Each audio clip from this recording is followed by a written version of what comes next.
Hello everyone. मैं रमन कुमार रजक स्वागत करता हूँ आप सभी का अपने यूट्यूब चैनल पर। दोस्तों, आज की चर्चा का विषय है टू द पॉइंट प्रोग्राम। हम लोग कवर कर रहे थे और टू द पॉइंट प्रोग्राम को हम लोगों ने अभी तक 3 क्लासेस कर ली हैं, जो कि तीनों क्लासेस आपकी पोस्ट ऑफिस गाइड पार्ट 1 से संबंधित थी, क्योंकि MTS exam, postman mail guard के साथ साथ पीएएसए का जो एग्जाम है उसके लिए यूजफुल थी।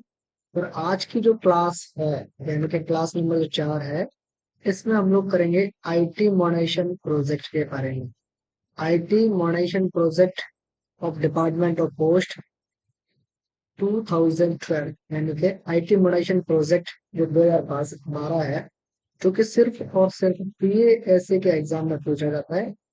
तो ये जो स्पेशल क्लास है वो पीएएसए से रिलेटेड है। बाकी जो लोग सिर्फ और सिर्फ एमटीएस या पोस्टमैन मेलगार्ड के एग्जाम के लिए प्रिपरेशन कर रहे हैं, वो अपने अपना समय आज वेस्ट ना करें। सिर्फ और सिर्फ पीएएसए से रिलेटेड क्लास है, तो सिर्फ और सिर्फ वही लोग देखें जिनके काम की है। तो ये जो टॉपिक है वो आपके सिलेबस में दिया हुआ है, basic terminologies related to IT modernisation project of department of post. इस तरीके से आपका ये टॉपिक दिया हुआ है। और इससे हम लोग शॉर्ट में बात करें या इसका दूसरे नाम की बात करें, तो इसे IT modernisation project of department of post 2012 के नाम से भी हम लोग इसे जानते हैं। और ज्यादा जल्दबाजी में हम लोग इसे आईटी मोनेशन प्रोजेक्ट भी बोलते हैं। तो सिंपली आप लोगों को ध्यान रखना है कि इससे संबंधित क्या प्रश्न पूछे गए हैं। टू द पॉइंट में सिर्फ और सिर्फ हम लोग इन्हीं चीजों को ही कवर करते हैं। तो सबसे पहले ये पूछा गया है कि जो आईटी मॉडर्नाइजेशन प्रोजेक्ट है वो कब, एक तरीके से अगर लॉन्च की बात करें, या कब से ये प्रभावी है, या कब से कार्यरत है, या कब अप्रूव हुआ था, इन सब की जो डेट है वो एक ही डेट है, और वो है 22 नवंबर 2012। 22 नवंबर 2012 को आईटी मॉडर्नाइजेशन प्रोजेक्ट अप्रूव हुआ था। तो इस बात का आप लोग ध्यान रखें। किसने इसे अप्रूव किया था ये भी पूछा गया है, तो उस कमेटी का नाम आपसे पूछा जाता है। और उस कमेटी को शॉर्ट में सीसीईए भी कहते हैं, तो इसका फुल फॉर्म भी पूछा गया है। तो इसे किसने अप्रूव किया था? तो इसे जिस कमेटी ने अप्रूव किया था उसका नाम है cabinet committee. Cabinet committee on economic affairs. आप लोगों को जो फुल फॉर्म्स हैं वो आप लोगों को इसी तरीके से ही याद रखनी होंगी, इस बात का आप लोग ध्यान रखें। आईटी मॉडर्नाइजेशन प्रोजेक्ट 2012 में अप्रूव किया गया था और उसकी डेट है 22 नवंबर 2012। किस कमेटी ने अप्रूवल दी थी? तो उसे शॉर्ट में सीसीईए बोलते हैं। उसका नाम है cabinet committee on economic affairs. इसने इसे अप्रूव किया था, इस बात का आप लोग ध्यान रखेंगे। और ये किस मिशन मोड के तहत इसे अप्रूव किया गया था?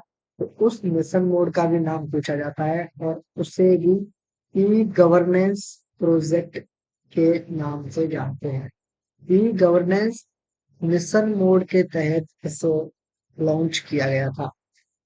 तो उस समय जब लॉन्च किया गया 2012 में, तो इसके लिए अनुमानित जो खर्चा है, अनुमानित जो खर्चा है, या बजट की बात करें, तो इसका बजट क्या था? अनुमानित बजट की बात करें तो वो कितना था, ये भी पूछा गया है, यानी कि आउटले कितना था इसका, ये भी प्रश्न पूछा गया है। तो ये है 4,909 करोड़ रुपए। इसमें अनुमानित खर्चा करना था अपने को, इस बात का भी आप लोग ध्यान रखिए।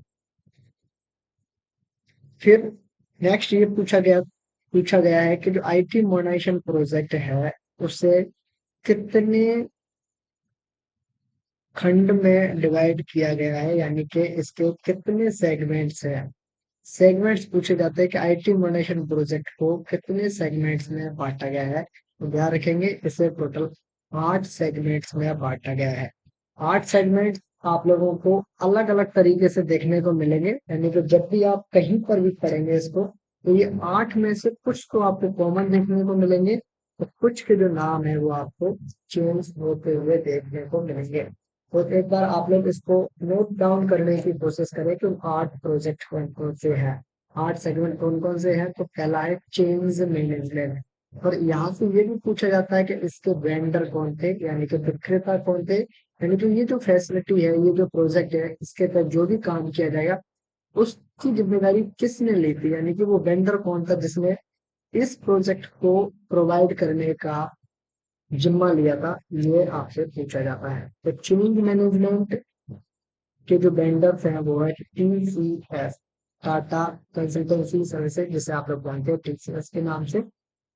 तो चेंज मैनेजमेंट में क्या किया जाता था कि जितने भी हमारे एम्प्लॉयज हैं, चाहे वो एम्प्लॉयज हमारे जेडीएस हो या डिपार्टमेंटल एम्प्लॉय हो, इनको ट्रेनिंग देने का काम या इनको कितनी स्किल्स देने का काम कि ये लोग नया जो प्रोजेक्ट है, नई जो हम लोग ऑफलाइन से ऑनलाइन मोड में गए थे, यानी कि कागजों से हम लोग जब कंप्यूटर की तरफ गए थे, तो हमारे जो एम्प्लॉयज हैं जीडीएस या डिपार्टमेंटल, इनको इतनी इनको ट्रेनिंग देना या स्किल देने का जो काम था कि वो लोग ऑफलाइन से ऑनलाइन मोड में काम कर सकें, इसकी जिम्मेदारी टीसीएस ने ली थी और उस प्रोजेक्ट का नाम था चेंज मैनेजमेंट। दूसरा प्रोजेक्ट क्या था?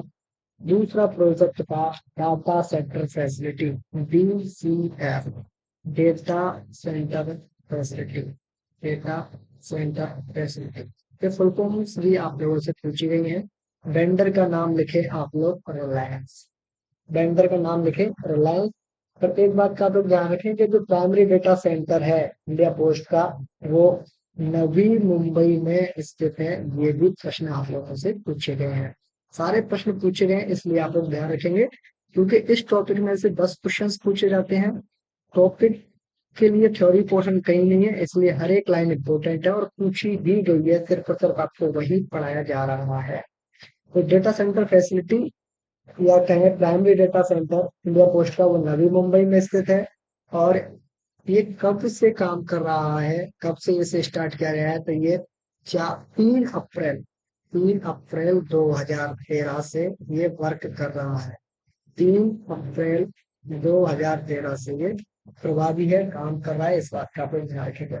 साथ के साथ आप लोग ध्यान रखें कि जो डिजास्टर रिकवरी सेंटर है, डिजास्टर रिकवरी सेंटर जिसे शॉर्ट में डीआरसीबी कहते हैं, disaster recovery centre, disaster recovery centre, DRC जिसे कहते हैं, ये कहाँ पर स्थित है? तो ये सेप्ट, जो हमारा सेप्ट है, सेप्ट मैसूर वहां पर स्थित है, सेप्ट मैसूर में स्थित है। और ये कब से काम कर रहा है? तो ये 15 मई 2015 से ये काम कर रहा है, इस बात का आप लोग ध्यान रखेंगे।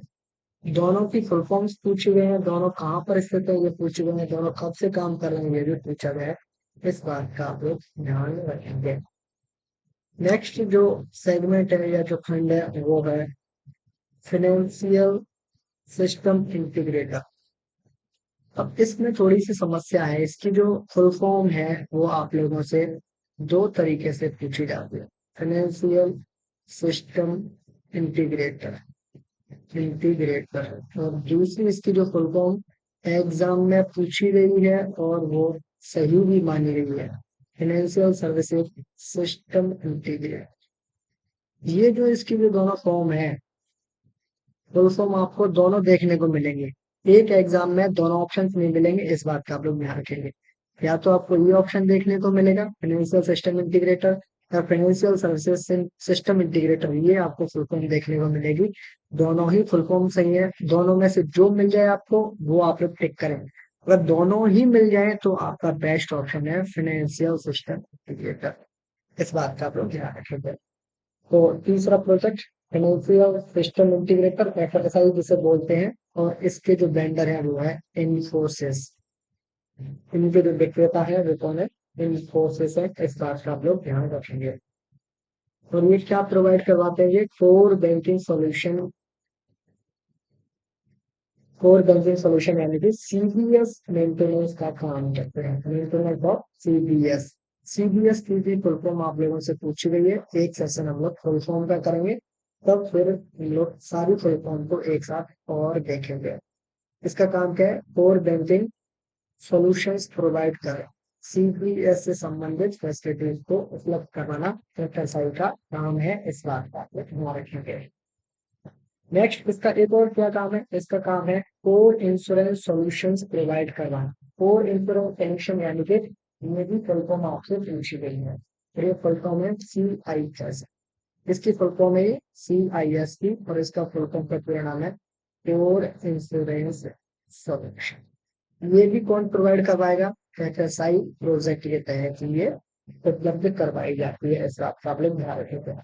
और ये किससे संबंधित है, इसी में ही जो ATM में जो कैश जो हम लोग लोड करते हैं, कैश लोड करने का क्या मतलब है कि पोस्ट ऑफिस के पास में पोस्ट ऑफिस की ATMs है, ATM में कैश डालने का जो काम है, कैश लोड करने का जो काम है, वो भी इसी प्रोजेक्ट के तहत आता है। लेकिन इसके जो वेंडर हैं वो आप लोग ध्यान रखेंगे, वो कौन है, AGS, AGS इसके वेंडर है। यानी कि जो कैश मैनेजमेंट का काम है वो FSI के अंडर में आता है, लेकिन कैश लोडिंग का जो काम है, कैश लोडिंग का जो काम है उसके लिए जो वेंडर है वो कौन है, AGS है। ध्यान रखेंगे, ये प्रश्न भी पूछा गया है आप लोगों को, इस बात का ध्यान रखेंगे। साथ के साथ में आप लोग FSI में ये भी ध्यान रखेंगे कि जो आपका ATM है, या आपके पास में जो डेबिट कार्ड है, या आपके पास में जो मोबाइल बैंकिंग है, या आपके पास में इंटरनेट बैंकिंग है, या आप लोग SMS बैंकिंग का यूज करते हैं, तो इन सब सुविधाओं को यूज करने के लिए एक टोल फ्री नंबर आप लोगों को दिया गया है, और वो टोल फ्री नंबर है 1800 4252440, 1800 425 2440। आप लोग इसे इसी तरीके से याद रखें, एग्जाम में भी ये इसी तरीके से पूछा गया है। और एक जनरल पोस्ट ऑफिस का टोल फ्री नंबर है, इस टोल फ्री नंबर को भी आप लोग ध्यान रखेंगे, वो है 1800 266 68 68। ये भी पूछा गया है, दोनों ही टोल फ्री नंबर आपसे एग्जाम में पूछे गए हैं, आप लोग इसका भी ध्यान रखेंगे। और एक और प्रश्न, एक और क्या, और भी कई सारे प्रश्न हैं, इनमें से एक और इम्पोर्टेंट प्रश्न आप लोग ध्यान रखेंगे, जो एटीएम्स हैं, ये बैंक के साथ में 30 दिसंबर से 30/12/2016, यानी कि 30 दिसंबर 2016 से इंटर ऑपरेबल है। इंटर ऑपरेबल का मतलब है कि एक पोस्ट ऑफिस का ATM है, एक बैंक का ATM है। आप लोग पोस्ट ऑफिस के ATM को आप लोग बैंक में यूज कर सकते हैं, बैंक के ATM में, बैंक के ATM को पोस्ट ऑफिस के ATM से पैसे निकालने में यूज कर सकते हैं, इस बात का ध्यान रखेंगे। ATM कब से इंटर ऑपरेबल है, तो उसकी डेट है 30 दिसंबर 2016। और एक इंटरनेट बैंकिंग है, ये भी इंट्रा ऑपरेबल है। इंट्रा ऑपरेबल कब से है इंटरनेट बैंकिंग, तो उसकी भी डेट आप लोगों से पूछी गई है, और उस डेट को भी आप लोग ध्यान रखें, और वो है 14 दिसंबर 2018। और साथ के साथ आप लोग ये भी ध्यान रखें कि मोबाइल जो बैंकिंग है, यानी कि मोबाइल नंबर से आप लोगों को बैंकिंग जो सुविधाएं मिलती हैं, वो सुविधा कब से प्रभावी है, तो वो है 15 अक्टूबर 2019 से ये सुविधा प्रभावी है। यानी कि मोबाइल बैंकिंग 15 अक्टूबर से 15 अक्टूबर 2019 से आप लोगों को मिल रही है।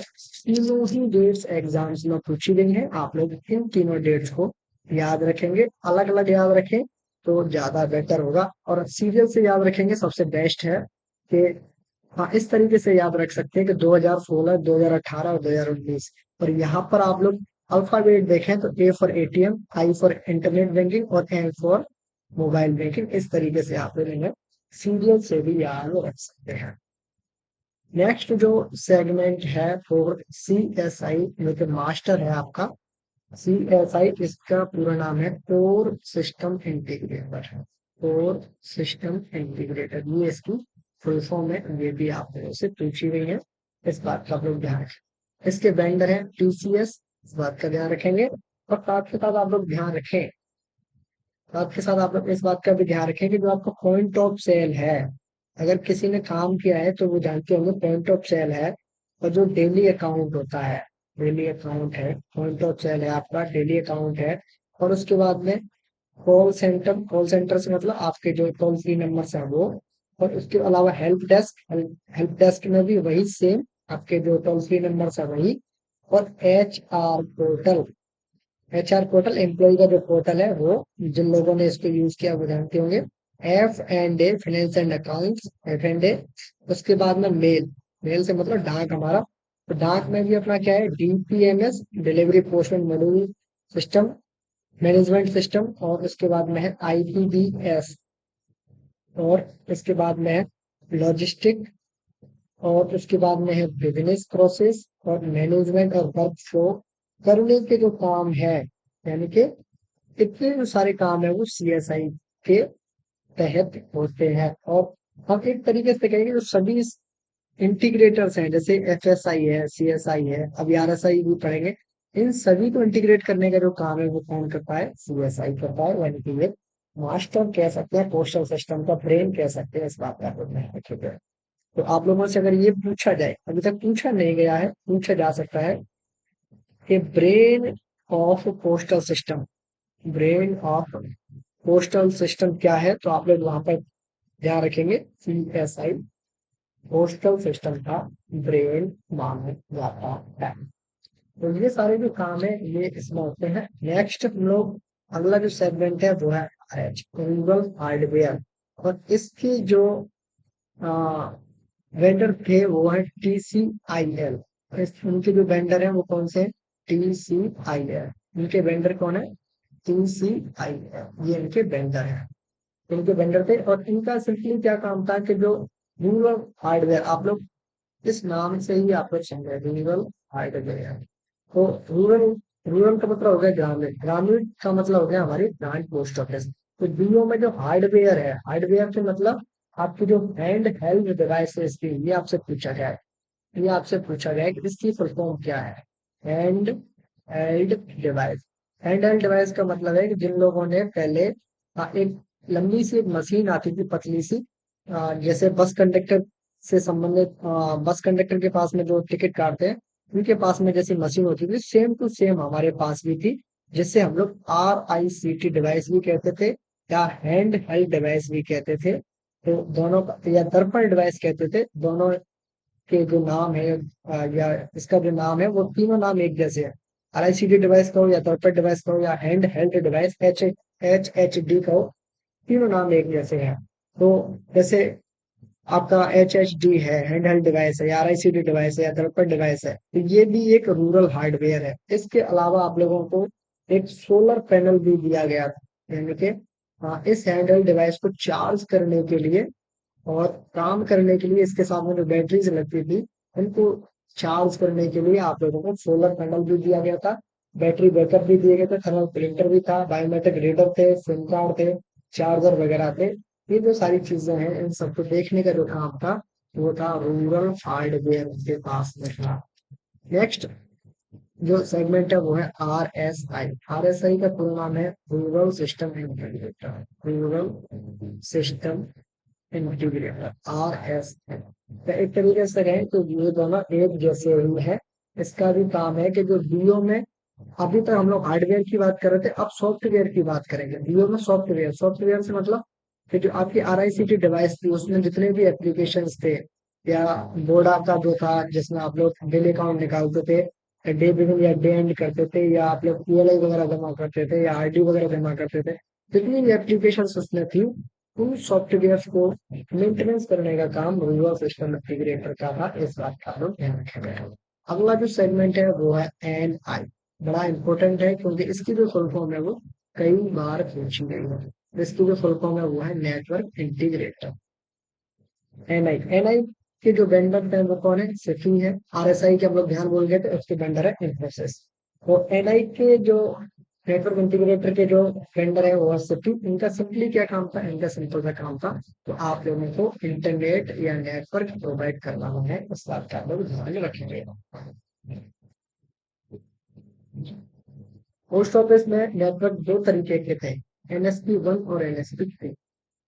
आप लोगों को ना तो ये ध्यान रखना है कि NSP 1 क्या था, ना आपको ये ध्यान रखना है NSP 2 क्या था, लेकिन आप लोगों से ये पूछा गया है कि NSP की फुल फॉर्म क्या है।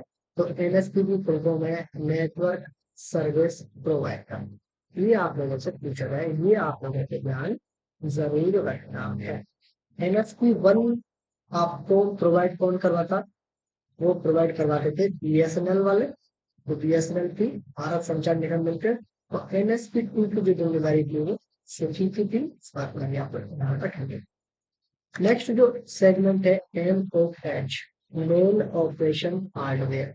मेन ऑपरेशन हार्डवेयर, लगभग अब आप लोगों ने ऐसा कुछ पहले भी सुना है अभी थोड़ी देर पहले, लेकिन ये ब्रांच ऑफिस का नहीं है, ये हमारे पोस्टमैन से संबंधित, यानी कि जो सिटी में जो पोस्टमैन है उनके हाथ में जो स्मार्टफोन थे उनसे संबंधित है। उन सबको मेंटेनेंस करने का जो काम था, या जो हार्डवेयर है जैसे कंप्यूटर है, यूपीएस है, बारकोड के जो स्कैनर हमारे आते हैं वो थे, या जो हमारे पास में वेटिंग मशीन थी, वजन नापने की जो मशीनें थी, या जो हमारे पास में प्रिंटर्स थे, जो चाहे मेल ऑफिस हो चाहे आरएमएस में हो, या पोस्टमैन की जो डिवाइसेस थे, हैंड हेल्ड डिवाइसेस यानी कि स्मार्टफोन थे, इन सभी को मेंटेनेंस या देखने का जो जिम्मा था वो मेल ऑपरेशन हार्डवेयर का था। इस बात का ध्यान रखेंगे। और इनके जो वेंडर थे वो थे डीडीएस एंड डी, या एक तरीके से कहें तो जेएनडी इनके वेंडर थे। इस बात का ध्यान रखेंगे। तो फिलहाल हम लोगों ने एक ओवरव्यू देखा आईटी मॉडर्नाइजेशन प्रोजेक्ट का। और आईटी मॉडर्नाइजेशन प्रोजेक्ट अभी खत्म नहीं होगा, ये इसका पार्ट 1 है।